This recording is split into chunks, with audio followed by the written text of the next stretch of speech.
I've been playing guitar for more than 20 years, and if I had to start over, this is exactly what I would do to get good at guitar as efficiently as possible. So let's make sure we set ourselves up for success right off the bat. No matter where you're at with your guitar playing right now, if you haven't had your guitar properly set up to suit you and your playing style, you're gonna need to get that done. It's going to have a massive impact on how efficiently you can improve. You can pay to have it done by a local shop or someone you know, or I'd really recommend learning to make some of those tweaks yourself.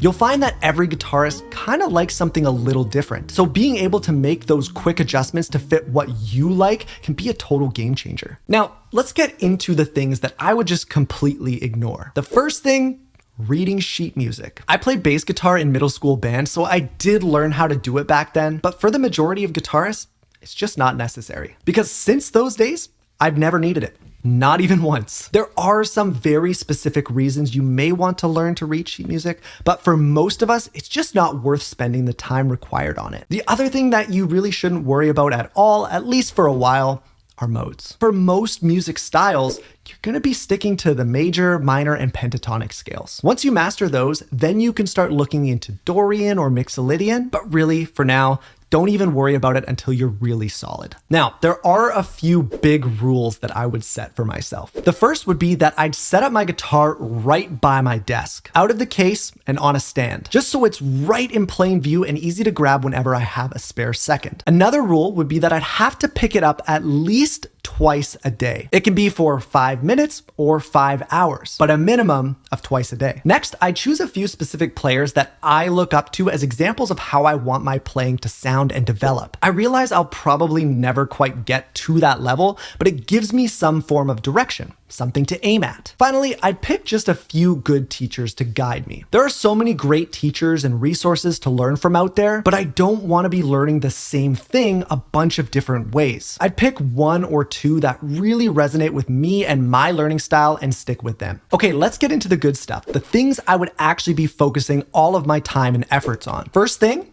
I'd start learning to play by ear, which is something you can begin to develop at literally any skill level. And I'd start very simple with just being able to recognize the difference between major and minor chords like this.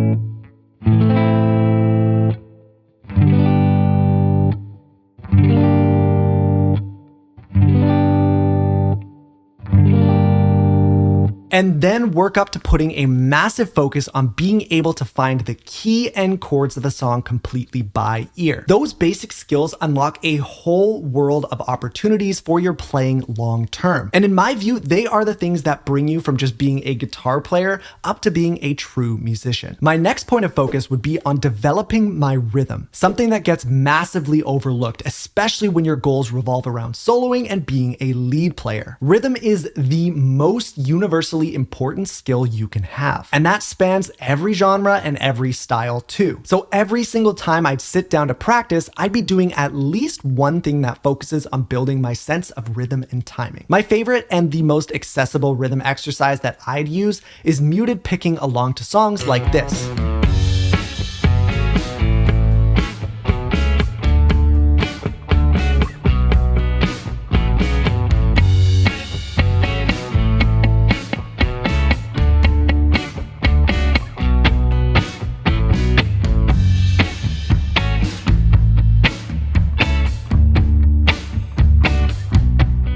Next thing I get into is improvisation as early as possible. My goal with this would be to start training my brain to think creatively about the instrument. I know that one of the biggest things that holds players back is being stuck just playing the same generic songs over and over. So to make sure that doesn't happen to me, I would take just the most basic scale ever, like a small major scale or pentatonic scale, and noodle around with it over some songs that I like. I'll give you the example that I used many years ago. If you pull up the song Slow Dancing in a Burning Room by John Mayer, you can use this major scale here,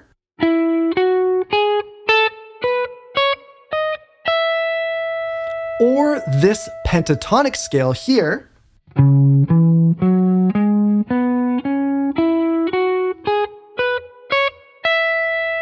or any combination of both of them over the song like this.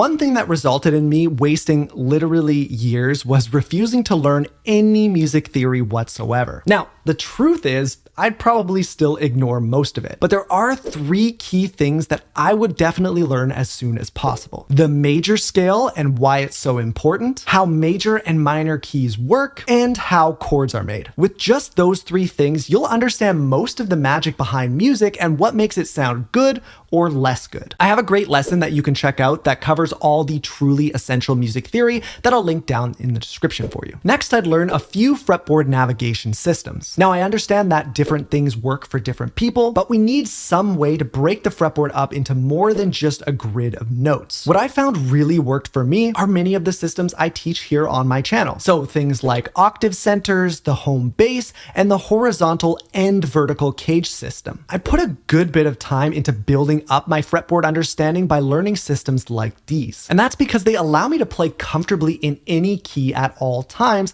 which is incredibly important. I actually have a free printable ebook called the Fretboard Navigation Guidebook, where I have all of this stuff laid out for you. So if you want it, I'll put a link right at the top of the description. Again, it's 100% free, so make sure you go grab it. I'm sure you'll find it super helpful. Now, my final big area of focus would be on jamming or playing with others. If you talk to literally any experienced player, they will all be in agreement on this one. As soon as you can play some chords to a beat, you're ready to team up with other musicians and start jamming. One of the easiest ways to kind of get your feet wet is to find another guitar player or piano player, choose a set of like 4 chords, pick a tempo, and start cycling through those chords together. Then once you're feeling good, take turns improvising a little bit with some simple scale. For example, C major,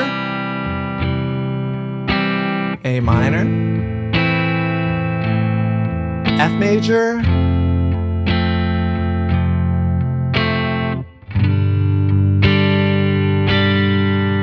now I'm just one player here, so I'm going to kind of play both parts, but the idea would be to use something like the A minor or C major pentatonic and just noodle around over those chords.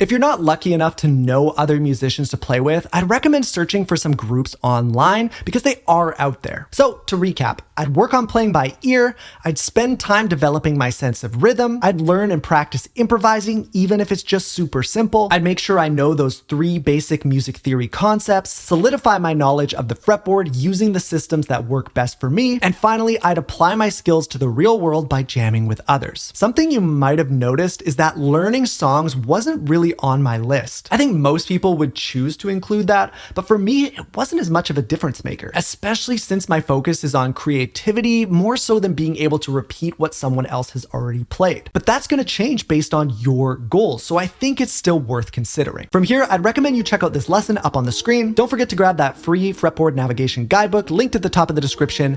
Thank you so much for watching, and I'll see you in the next one.